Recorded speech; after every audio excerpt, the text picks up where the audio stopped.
دوستو یہ مسجد قباء ہے جو مدینہ منورہ میں مسجد نبوی سے محض 3 کلومیٹر دور ہے اور اسے اسلام کی سب سے پہلے تعمیر ہونے والی مسجد کا اعزاز حاصل ہے۔ یہ مسجد کب اور کیسے تعمیر ہوئی؟ قرآن مجید میں اللہ تعالیٰ نے اس مسجد کے بارے میں کیا فرمایا ہے اور احادیث میں اس مسجد کی کیا فضیلت بیان کی گئی ہے؟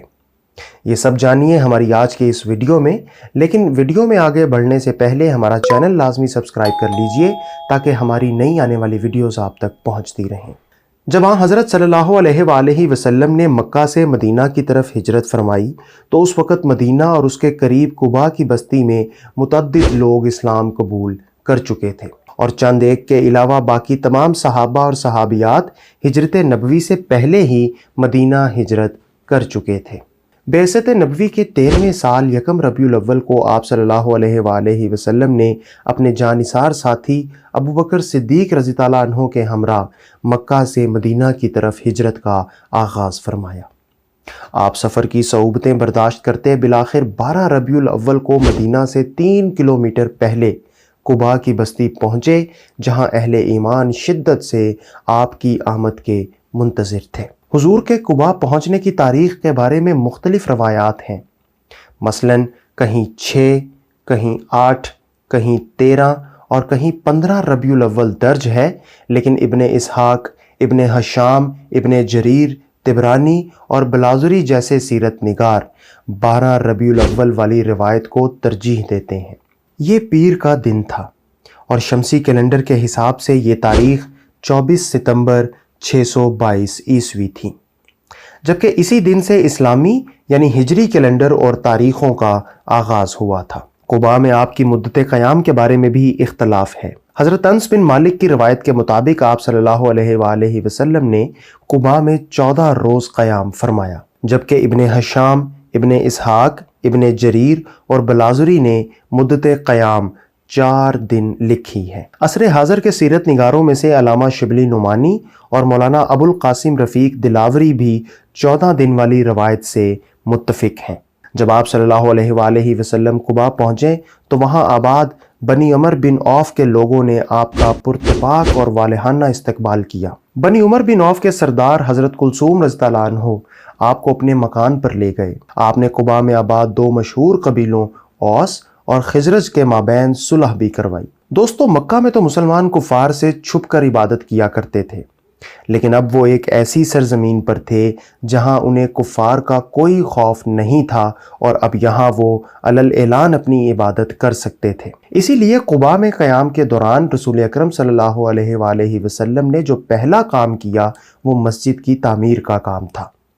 اس مسجد کی زمین حضور صلی اللہ علیہ وآلہ وسلم کے میزبان حضرت کلثوم رضی اللہ عنہ کی ملکیت تھی، جہاں وہ کھجوریں سکھا کر چھہارے بنانے کا کام کیا کرتے تھے۔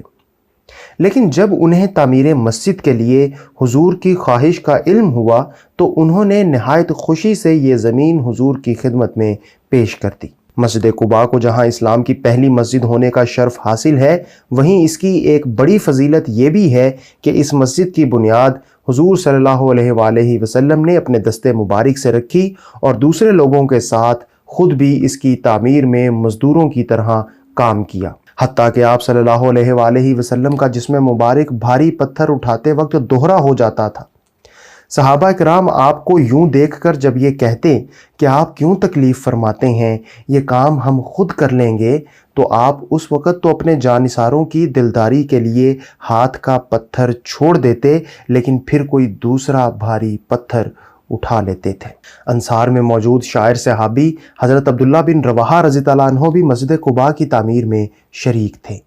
وہ تھکن مٹانے کے لیے کام کرتے کرتے یہ اشعار پڑھتے جاتے کہ افلح من یعالج المساجد، وہ کامیاب ہے جو مسجد کی تعمیر کرتا ہے، ویقرأ القرآن قائما وقاعدا، اور اٹھتے بیٹھتے قرآن پڑھتا ہے، ولا یبیت اللیل عنہ راقدا، اور رات کو غافل ہو کر نہیں سوتا ہے۔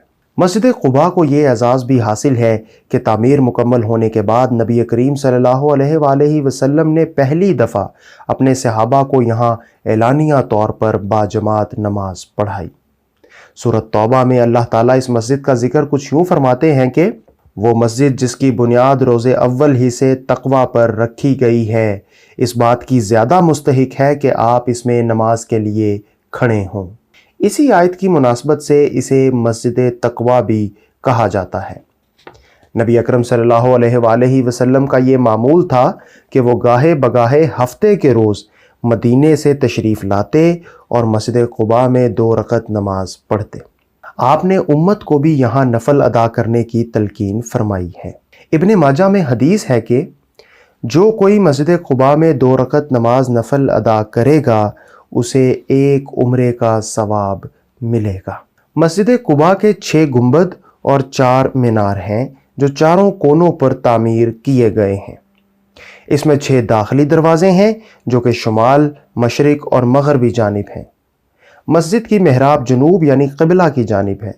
صحن سرخ، سفید اور سیاہ سنگ مرمر سے بنایا گیا ہے جو دیکھنے میں انتہائی خوبصورت ہے۔ خواتین کے لیے مردوں سے علیحدہ جگہ مختص کی گئی ہے۔ آج بھی ہر زائر جسے عمرہ یا ایام حج میں مدینہ جانے کا شرف حاصل ہوتا ہے وہ اپنی اولین فرصت میں مسجد قباء میں نماز ادا کرنے لازمی جاتا ہے۔ ابھی حال ہی میں سعودی ولی عہد شہزادہ محمد بن سلیمان نے مسجد قباء کی توسیع کے تاریخی منصوبے کا اعلان کیا ہے۔ منصوبے کے مطابق مسجد قباء کو 50,000 اسکوائر میٹر کے رقبے تک توسیع دی جائے گی، جس کے بعد مسجد میں نمازیوں کی گنجائش 66,000 تک پہنچ جائے گی۔